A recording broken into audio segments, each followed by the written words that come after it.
Yeah. Oh, yeah. Oh, yeah. And we're back. Actual recording is higher quality. And we're back. Is it now?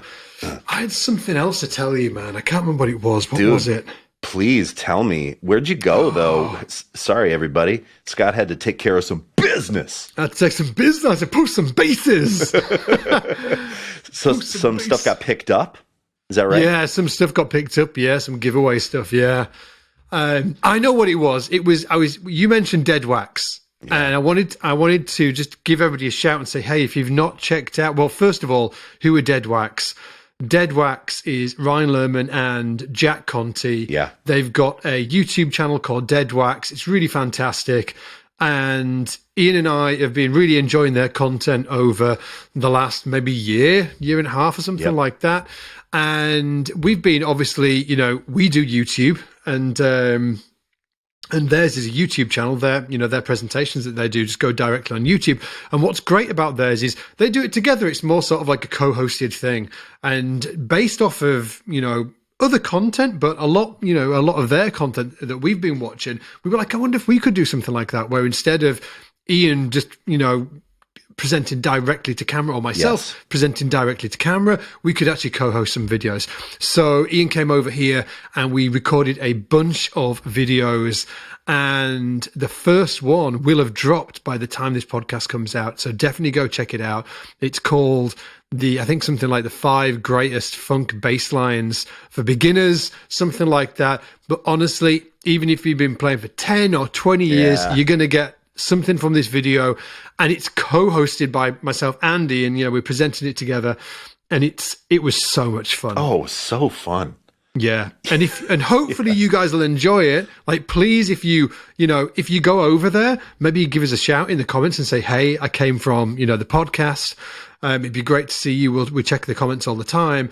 And if you do like the content, it's a good bloody job, because we've actually recorded like 20 other lessons in this format that will be getting published over the next few months. Yeah, and if you don't like it, we will cry.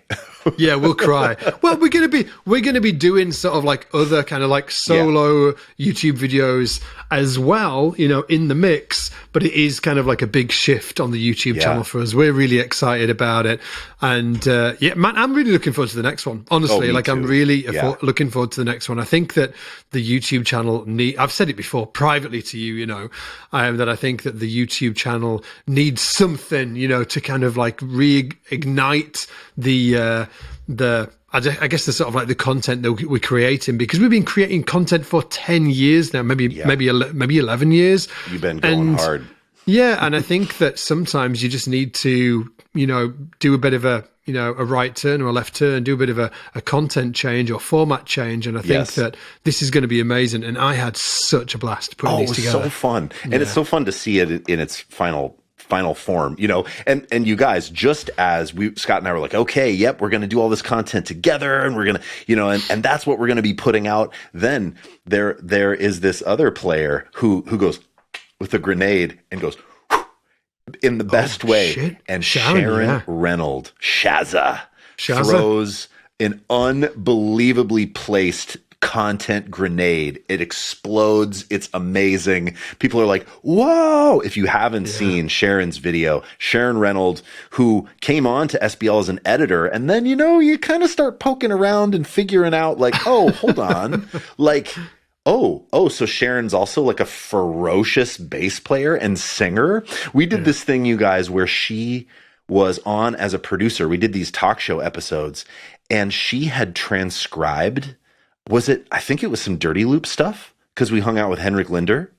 It might be some Dirty Loop stuff. I think it was also Richard Spaven and Rob Malarkey came in and did something, and she definitely transcribed some of that stuff as well while she was just sitting there. Yeah, like heavy transcription too. Not like, oh, I heard the bass line for My Girl and I wrote it down. Like, no, like notation. She's a beast. And anyway, if you have not checked out her video, it's on YouTube, and it's called Is This J-Pop or J-Pop Bassline Superior? I think it says, it's something like, does this prove that J-pop bass lines are superior? Yeah.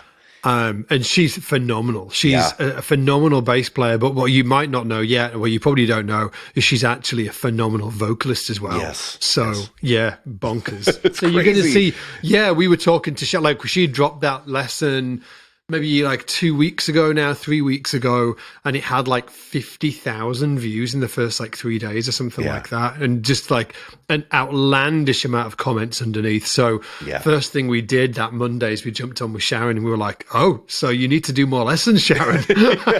Yes. Yeah. It's so cool. So I'm, needless to say, I'm really excited about having her in the mix and doing more stuff with you, and it's just amazing. It's going to be awesome. It's going to be awesome. Can I ask you a question? Yes. We're talking about Excalibur today, right? We're talking about the search. I'm trying to do my best British accent. You're right. The search for Excalibur. What is Excalibur then, Ian? For people that might have like missed earlier episodes, what is sword, right? Excalibur. It is, yeah. But it's like me searching for this sort of like this one. It's like the one and only. Oh. You are the one and only. Oh yeah, sing it, babe. But it's a bass. Yeah, and I am also, well, I was about to say, and it's a myth, because Excalibur is a story. I don't think that really happened, right? Or am I thinking a sword and the stone? I think I'm confusing a few different sword things. I think I'm just thinking about that song. I'm like, call me by my name. Missed your calling, dude. Did you have that song in the States? I mean, no. I'm sure you do now. You do now. I'm just grooving to it like I know it. I'm like, yeah, man, sing it. Yeah. Oh, it's a good song, dude. It's called You Are the One and Only. Chesney Hawks. All the English dudes and dudettes would be like, Chesney Hawks. Yeah, Chesney Hawks. It was a film, and I think it was written by Nick Kershaw. And you might not know who Nick Kershaw is. I don't know any of those names, dude. But that could just be me.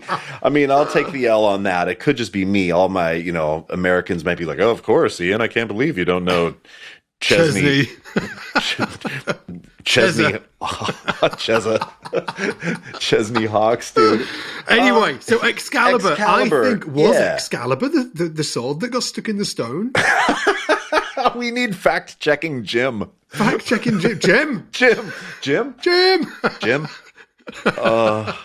I don't know. I mean, I could look it up. I'm going to look it up. You are going to look it up? Yeah, I'm going to look it up. Basically, right, it's this idea that you are going to find this instrument that is going to maybe immediately feel like it's the one, all caps.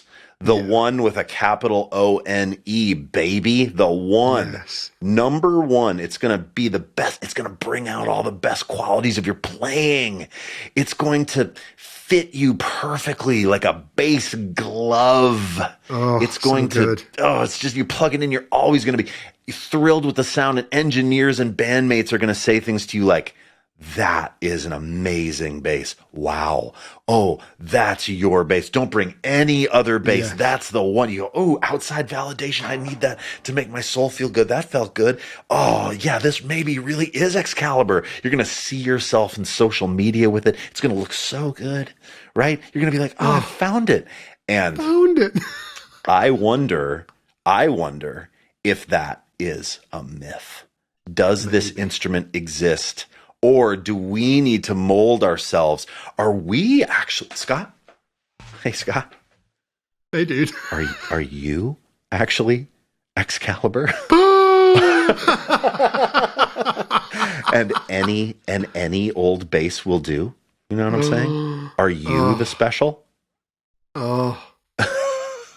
I do you know what I'm wondering? I just I had sort of like pictures of, because like there's these players that obviously do have their Excalibur, or we think they do. Yeah, right. Like Gary Willis. Gary Willis has his fretless bass, right? Yep. Has his signatures for it. But who knows? Once the lights are out on a Friday night, tucked under his bed. A different one? Yeah, can you imagine if he sort of like just pulled out this, dude. pulled out this sort of like just Nobody's looking. He just like pulls out. Gary, Gaza, don't hide Excalibur from us, dude. Hey, I and you know somebody. We won't mention their name, but you and I know somebody that has got an Excalibur. Ooh. And does play a P, and has got a P bass hidden under the bed that they play. Yes. Huh? Do you know who it is? I do know who it is. Yes. Where we think outwardly facing, right? They play a certain thing, brand, right? Yeah. But in their heart of hearts, maybe they wish they would have not maybe signed that deal. Maybe. Right? Yeah, I don't know. It's interesting, isn't it? I've pulled up this Excalibur thing here. Please tell us. Excalibur is the legendary sword of. Do you know who it's of? Oh, it's like King Arthur. It is King Arthur. Yes, sometimes dude, I finally got one. Yes, sometimes also attributed with magical powers or associated with the rightful sovereignty of Britain. It was associated with the Arthurian legend very early on. Excalibur and the sword in the stone, which is the proof of Arthur's lineage, are actually not the same weapon. Damn it. Though in some modern incarnations, they are either the same or at least share the same name. So it sounds like that over time it merged. Right. And it did become worthy? the sword in the stone. Yeah. Are you worthy of wielding the sword, dude? Yeah. I mean, yeah. And, you've talked about Excalibur a lot in terms of you're getting ready to make this record, right? You're going to be doing this jazz fusion record. You really want a bass that is going to... that's just going to be the perfect thing, the right thing. Exactly. Yes. Yeah, dude. I know that feeling. I'm not, So all that to say, maybe the search for Excalibur is that I'm actually going to make Excalibur. Oh, wow. Because I've been talking to Marcel over at F-Bass. Yeah. And we're talking about doing a thing. We're talking about doing a thing. We're talking about a Scott Divine SIG, dude? We might be... SD? We could be talking about an F-Bass SD, which is really, which I'm super excited about. Like, I talked to him like 2-3 days ago for an extraordinarily long time, which was awesome actually, because Marcel is he's like the manager of F-Bass. Obviously, his dad was George Furlanetto, who is Mr. F-Bass, who I think still works there. And Marcel manages the store and stuff like that. But all that to say, I've been talking to Marcel, and it's an interesting one, because I think that, like, I love what F-Bass do and I love their philosophy, but I can also, tweak various things about it. And we were talking about all kinds of stuff like bodywoods and fingerboard woods and inlays and bridge. Styles of bridge, and he had some really interesting stuff, and we actually talked a couple of days ago, and I was like, we need to get him on, because we should. Yes, I love listening to luthiers talking about all of this nerdy bass stuff, because especially like somebody like Marcel, is that the thing I really like, just rewinding a little bit, the thing I really like at F-Bass is that their philosophy around basses is pretty much they do the same thing over and over for the most part. Yes. It's always, they've got like two shapes, like 85 to 90% of their bodywoods are made from ash. Yes. It's their electronics. They're not one of these brands that are doing sort of like a multitude of sort of like multi-laminate things and sort of like fancy tops. And not that I've got anything against bass makers that do that, but they are, I guess, less consistent, right? Because they're baking a different cake every time they make it. Right. Whereas F-Bass, for the most part, they're baking the same cake. So so when Marcel says, hey, well, this bridge sounds different to this bridge, I really listen to him, because I know he's heard that bridge or that he's heard that bridge on the like a bunch of the same basses. It's like a control, right? It's almost like a scientific experiment with a control where, Yes. If you're using all different woods and scale lengths and neck sizes, and I mean, there's so many variables, and then you make a claim about how one component changes stuff, you don't know. You have no idea what you're talking about. You can make a guess. And I mean, this is all sort of guesswork, right? This is such a voodoo, right? Why do the basses from the 60s have this different vibe than basses from the 70s? I mean, and people can debate this forever, but I love that idea. And I've actually thought a lot about it since you've told me this, of like keeping something really consistent and then then you can actually notice what makes a difference. And what did Marcel say about his, like, he had like 4 things, right, that really make a big difference? I might butcher this, but I think in my memory, it was something like neck construction's number 1, I think, in terms of tone. I think it was neck construction. Number 2, I think, was pickups. They might be back and forward, but I think it's like neck construction, pickups, bodywood. And then I think it could have been bridge after that. Which is weird, right? Yes. Like these things that we never really, like, we obviously think about them, but my mind always goes toward bodywood. Bodywood's going to make the big difference, right? Interesting. Yeah. And not like neck construction. Yeah. Or fingerboard wood and stuff like this, right? Yeah. There was a great forum or a great thread on Talkbase ages ago where a guy, I think it was like, can you tell the difference? And it was essentially like a really nice body. So he'd put all the same components, neck, strings, pickups, everything into a really nice body, alder, whatever. And then he got like a plywood, a piece of wood from Home Depot that wasn't the right shape. It was just crappy. Amazing. And bolted all the crap onto it in the same locations. And it was really difficult to tell. And it started this idea that, like, or at least in bass world, at least for me, it started this idea that like body wood doesn't matter, or doesn't matter as much as you think it might. And there, tons of people have different thoughts about that. But I really took from that like, oh, wow, I'm getting hung up on, what the body's made out of. And maybe it is more to do actually with neck. I think like rigidity of neck size. Really contributes to the feel for sure, and the tone, and electronics and pickups, obviously. I mean, even just, thinking about a jazz bass, like thinking about a bass like this, if you hear the difference in the sound from the neck pickup versus the bridge pickup, pickups make a huge difference, right? That's like the 70s one, right? This one is this is 68. Oh, that's the 60s one, isn't it? Yeah. But there's a great video on YouTube that AB's 60s pickup spacing and 70s pickup spacing. Obviously, I'm talking about jazz bass pickup spacing here. So 60s, and if people don't know, 60s pickup spacing on a jazz bass, the pickup is slightly further away from the bridge than on a 70s jazz bass. On a 70s jazz bass, the bridge pickup is slightly closer to the bridge, and holy crap, they sound so different. They totally do. And it's on the same bass. I should say it's on the same bass. So he did what that guy did on Talkbase. Where he sort of like, but this guy actually moved the pickup. Routed to it 70. Sure. Yes. It sounds completely different. It's kind of frightening. Crazy. Yeah.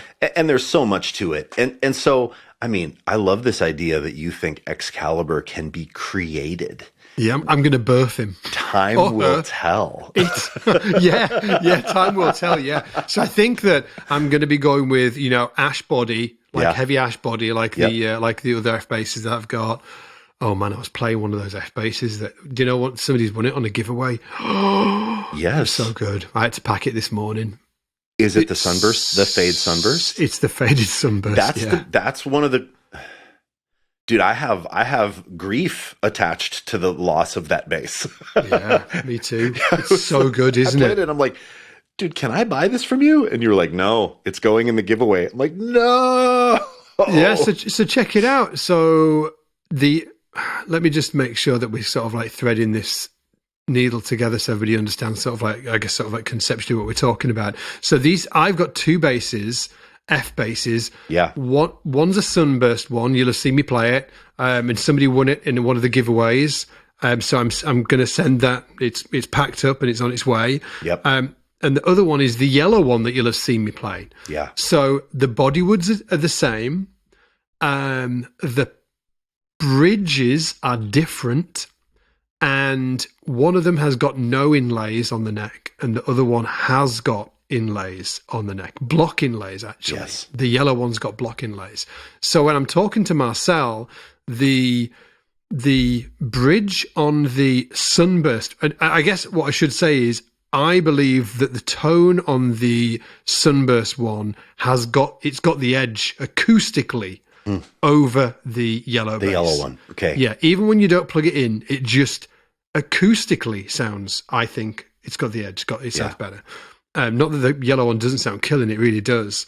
And it looks rad. That is so cool. The banana bass. The banana bass. Yes. Yeah. So, same body wood, same neck wood, same fingerboard wood, same electronics. Everything is the same. The big differences between the two basses are the bridges are different, and one has got block inlays and the other one hasn't. So the bridge on the yellow bass is let me get this right, I think it's a B-style hip shot bridge, which is made out of alloy, I think. And then the bridge on the Sunburst one, the bass that's definitely got the edge, is actually got a high mass bridge on it, which is called and it's an A-class hip shot. It's a hip shot A. Yeah, and Marcel said it is way heavier. The bridge is way heavier than the yellow bass, than the alloy one. He said even the saddles are like 4 times as heavy. Crazy. So he said, so it's the weight of it is like way, way, way heavier, like 4 times as heavy. Yeah. He said also the brake angle over the saddles of the A-class bridge is much more. He said way more. So the ball end goes in and there's like a brake, over that saddle. Sure. Exactly. The brake angle over the saddle is much more. Whereas on the hip shot B-style bridge, which is on the yellow bass, it's a shallower brake angle, and the bridge is a lot lighter. And I was like, that is interesting, because I've always thought that Sunburst one does have the edge. I wonder if it's the high mass bridge, which is obviously adding weight to the instrument. Yes. And if, I'm sure that many of you listening to this know that, those big old heavy basses, like, they just sound awesome sometimes. Right. So, when people have experimented with putting weights on the end of the headstock, and Tom Stenbach, like, he experiments with putting weights inside the actual cavity. Yes. In the cavity. So it's sort of like it is a sort of like an accepted theory that you can control the resonance of a bass by adding weight to it. And sure. and the Sunburst F bass definitely has sort of like, more weight to it. Therefore, I think that might be one of the key things. And also, Marcel mentioned that, the Sunburst bass has no inlays on the neck. The yellow bass has got block inlays on the neck. Yeah. And he was like, in his opinion, he said he has played more basses that when he finds that they've made a 10, like a 10 out of 10, like a awesome standout. He said very rarely, I think he actually said never, has it had block inlays on it.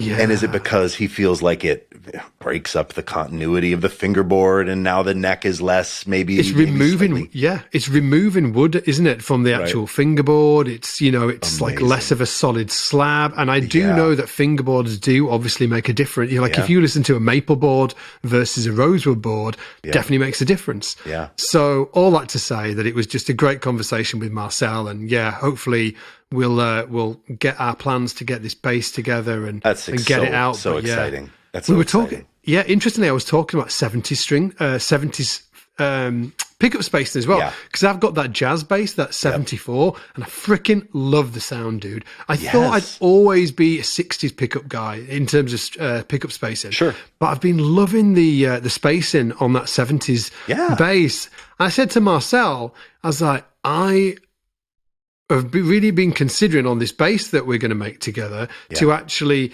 have the normal F bass pickups, but have them in 70s position instead of 60s. Oh, do it.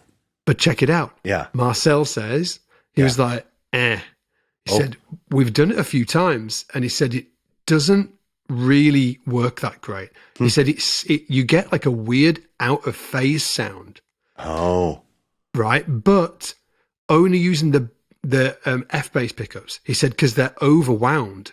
So he said, so if you want to go with 70s pickup spacing, yes, he'd recommend going with like a jazz style pickup. He said because we've done it, he's created basses before with the 70s spacing. They sound great, but they just don't sound so great with the F bass overwound pickups. He said for the overwound pickups, 60s sounds better. Oh, so geeky. So good, dude. And I love, let me hit you with this, because I think sometimes we might think that we have control over Excalibur. And I know that you're trying to engineer Excalibur, but let me ask you this. How much do you think that public opinion, because, if you polled people on what was your bass, I wonder, there's probably an overwater contingent. There's probably a P bass contingent, no doubt. P bass of doom. There's probably an F bass contingent, right? Like, I have this feeling, I can't shake it, because, dude, I am surrounded by bass guitars because I am in this same quest. I have a slightly different thing where I buy instruments, not necessarily like, I'm going to try to only play this one. I've got like, different voices for different things that I do on sessions, but I do have that same thing that you do around like, I want to find the one that's just like so me. Yeah. When Emily's away, like she's going on some like a girls' weekend or something like that. Yes. You and Excalibur chilling in bed together. You've got the laptop. You play, you're watching Star Wars. Every sort of like 10 or 15 minutes, you grab him, you give him sort of like, Play it. Yeah. I mean, play a few riffs. For me, I will say my experience has been that I think I already own it. Yeah. And I think that it's maybe this bass, which is a 68 Fender Jazz that I love to death, or the Antigua. Like those two basses. And the thing is, man, block inlays, terrible construction, both. Oh, terrible. Like just terrible. Underwound, weak pickups that, I mean, like all of the things that are on paper look bad. Heavier than maybe, there was a time where everyone was like, a light bass is more resonant. I don't know if that's the case. But I feel like, how about this? Let me throw this at you. Is Excalibur potentially more about the time you put in on an instrument versus, and getting to know that particular instrument? I think so, yeah. Like, what if you were on the road for 2 years straight and you only had a certain F bass, or you only had the Kubicki? Would it start to become Excalibur? 100%. I think that you've got to put time in with the instrument to learn it. You got to, because it just sometimes. So, for instance, I was playing that Ken Smith that you sent last night. Yeah, that arrived yesterday. That Ken Smith 6. Ken Smith 6. And I played it. It's got a beefy neck. It's got grandma's swollen leg. It's got grandma's swollen leg. Dude, we did a podcast episode about this. Where she needs to get some I need to put a compression sock on that thing. But it's been on an international flight. That leg, dude. It's coming off the shoe. The sock leaves the marks on the leg. But I was playing it, man, and like, it could be Excalibur. Like, it's not going to be, because it's because I'm going to give it away. God damn it! These giveaways kill me sometimes. Anyway, crazy. So it's crazy. But so it could be, it could have been. I think to your point, I think that it's like a commitment to an instrument. Yes, and then just really lean into it and just like really. Becoming at one with it. Like that 74 jazz bass is phenomenal. Like, it's phenomenal. And to your point, it's like, the build quality is crap. Yeah. Just crazy. Although it is kind of like unplayable above the 15th fret. It's just like, it definitely needs a setup. Well, actually, it's not a setup. I think the neck's it's got that banana thing at the end. It's got that ski slope. The ski jump at the end of the neck, so you can't get the action down at the, so. But, man, I did an interview with Ben Williams for SBL. I don't know if it's out yet by the time this gets published. He's so cool. Yeah. He's so cool. Phenomenal player, great guy. I mean, and great singer. I mean, he's the whole package, and he plays both. He plays electric and upright, but he's predominantly like maybe known for being an upright guy. And I think I asked him, that thing of like, I'm like, how many electric basses do you have? And he had a bunch, because I saw him in the back. I said, and how many uprights? And he had more than one, but not 20. Right? Oh yeah, like the upright guys like take the Excalibur thing very seriously. Yes. Yeah. And he said, and I'm paraphrasing, and I think this is right. He just said, "Oh, it's about the time." He said, "Now, there is a certain level of instrument, right? Like with uprights, you pay, 10, 20, 30, $40,000, and you can get a really lovely instrument that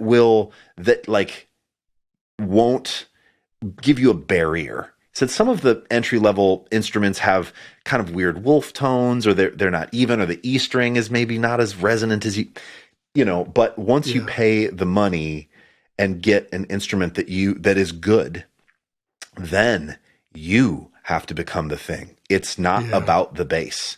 It's about you putting the time in and molding yourself. And that's it. Like, upright players, probably restricted by money and by space, right? Because what upright player that's playing jazz has the room to house 47 uprights? Yeah, and it's just like you can't I'm sure you can post them, but holy crap, no thanks. No way. Send them in the mail. There's a bunch of reasons I think that people will not swap out uprights all the time, because there's probably like a lot of travel involved, a lot of just, I can imagine it being a big old pain in the butt. Brutal. Yes. Yeah. But if anybody's listening to the pod and they don't know like the financial side of uprights, it is like, it's crazy. Yeah, it's crazy. Big money. Yeah. It's go like, if you're ever looking at sort of like really expensive boutique basses like Federas and stuff like that, and you feel like, oh, these are so expensive, go look at a load of expensive uprights, then go back and look at Federa. No, not so expensive. Fine. Yeah. A mere bag of shells. Yeah, just a mere bag of shells. Yeah, man. Like, I follow this guy, Gary Upton, who makes Upton basses on the East Coast. Yeah. And I have always wanted one of his instruments. But to get like a nice all wood hand built upright, it's with the features that you want, it's going to be in the teens. And then just up from there. I think you can get hybrid stuff in under 10. But like for a fully wood carved, like lovely professional instrument, it's 10 and above, and 10 is the low end. Then you're getting up to, 15, 18, 27. Oh, you want that. Oh, you want a certain kind of wood with a C extension, and 30. It just, and then vintage stuff in the upright world is also, of course, crazy, like it is for electrics, where, you want a bass from the 1800s that's prestige, and, to take to your orchestra audition, it's a house. It's $250,000. Yeah, they're crazy, aren't they? Mm-hmm. I've got like a bunch of I've just like opened this shop here, like 56,000, 34,000. This is pounds, by the way. Pounds. Are you serious? Upton? No, this is just a shop in the UK. Yeah, where's Upton? Upton bass. They're very cool. Upton they make some really lovely things, and they restore old ones too. So I would love to go. Following Upton is a fun follow on Instagram too, if you're upright inclined in any way. Do you have an upright, Scott Devine? I do not have an upright, man. I used to have an upright, but it just used to. Hang on, I've got. Sneeze. Gesundheit. God bless you. Yeah, cheers, dude. They're not so bad on Upton bass. Yeah, there's like one here for $65,000. Yeah. So, and I would imagine that's an old one, from late 19th century, So they're like $65,000, $40,000, $36,000, $32,000, 28, 25, 25, 24, 23, 20, 20, 90. This is just the first page. It's wild. Yeah. It's wild, yeah. But what a fun thing to what if you made that pilgrimage, right? In upright world. This is what I almost wish existed for electric bass, but it's almost like this doesn't exist. What if you made that pilgrimage, Scott? Like, what if you were just an upright player, right? Just an upright player. What if you were primarily an upright player and you traveled, you went to the spot, you booked the plane ticket, and you got the cash. You're going to spend $40K on this instrument. Right? No and you way. Play them, dude. You play them, and you're there. You're sipping a coffee, dude. You're playing them. You're wondering.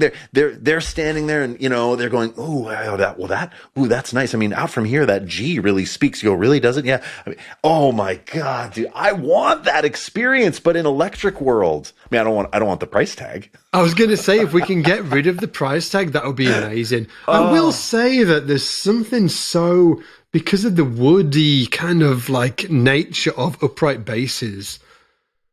I don't know. There's just something super kind of reminds me of, I was going to say bread.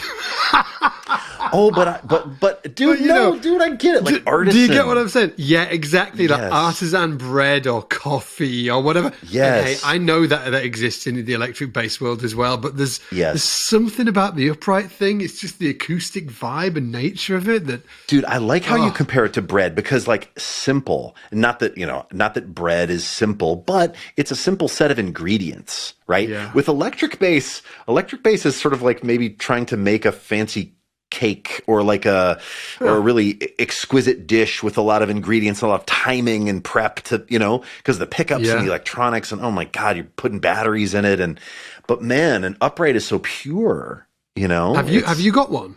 I do. I bought an all wood bass made by a Czech builder called Matthias Toma. I bought it in the early 2000s because I was going to use it to teach, and it's fine. I mean, I think now that bass would cost probably, I don't know, $6,000 maybe. Wow. I got it used for a great deal. I think I paid like $2,500 for it. But okay, there's some things on it that, like when I play it, I'm like, oh, if I really got serious about this, I would want to, but I don't deserve it. Like I haven't put the time in to like really deserve an upgrade.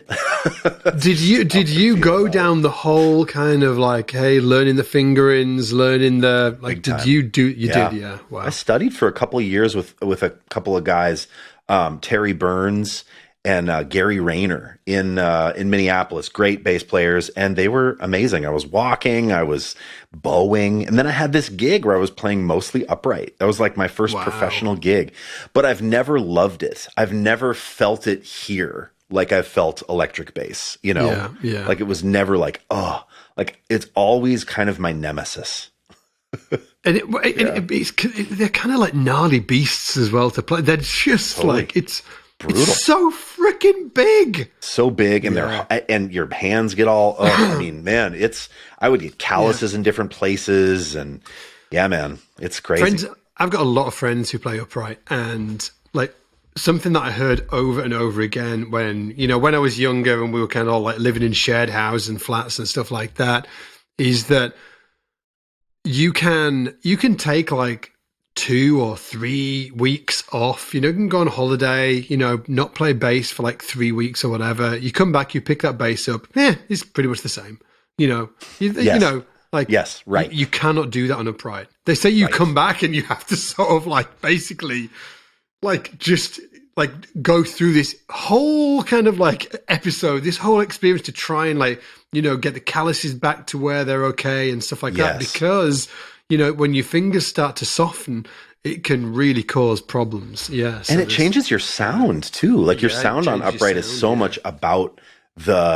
your hands and the hardness of your calluses and, just the makeup of your bones and skin. And that's what's so cool. But you don't play for a while, your calluses get kind of soft, then your sound changes. It's so weird.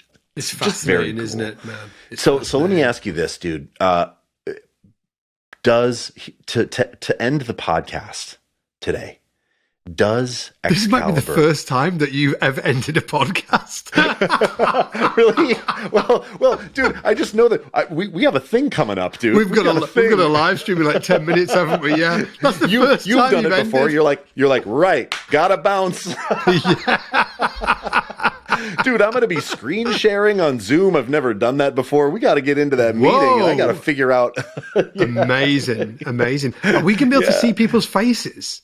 I wonder. I think so. It's going to be really fun. Yeah. That's going to be wild. I'm excited. Awesome. Anyway, go. Yeah. What were you going to say? I'm going to look you right in the eye, which means looking right into my webcam, not actually into your eye. Scott. Yeah. Does Excalibur actually exist?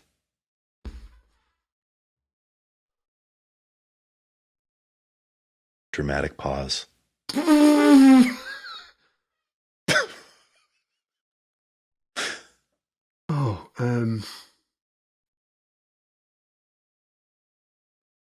Momentarily.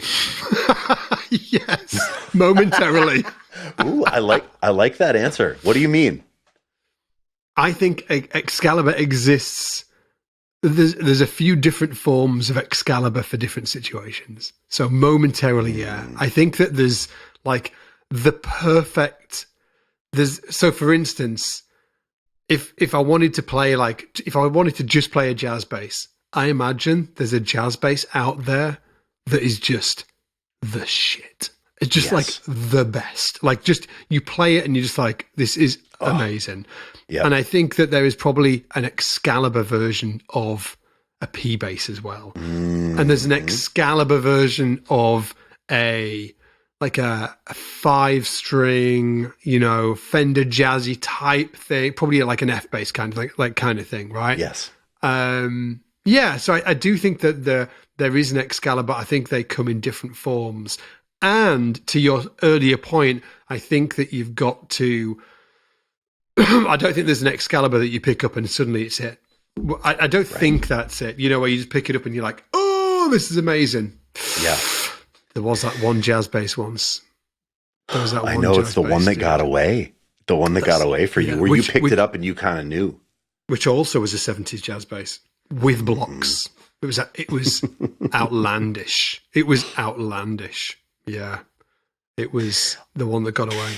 All that to say, everybody, if you pick up a bass and you go, oh, like for me, I will say when I bought this bass, this is that 68 Fender Jazz, I picked it up and I just played a G. I just went, and I went, oh, like it just had this, it wasn't hyped. It just had this perfect low end and timbre to it. And I was like, oh, and one note. And, whatever. You might hear that and think like, oh, that doesn't sound anything special. But the way it resonated, the way it felt, the way it presented that G without fanfare, it was just like, I've been playing this G for a lot of years, boy. You want to play this? You better saddle up and sit. Yeah, dude. Like a grizzled old cowboy. And that resonates with me, man. That resonates with my Montana heart. So I went, oh, yeah, man, I think this is it. And it's not great. It's not remarkable in any way, but it was remarkable to me. And I wonder if you out there need to let that speak to you. When you find something that you go, oh, like that jazz bass you played, Scott, I might have picked it up and thought, I don't know, like it is such a personal thing, right? It's fit. And so if you find something, don't be like Scott. Don't let it get away. Don't let it get away. God damn that 70s jazz bass. Oh, I've got this 74 now. It's great. I'm not sure it's great. Anyway, dudettes, thank you for listening today. And we'll see you on the next one. Oh, and remember, let's go bass. Let's go. Save $50. Save $50 and then go buy a ball shaver.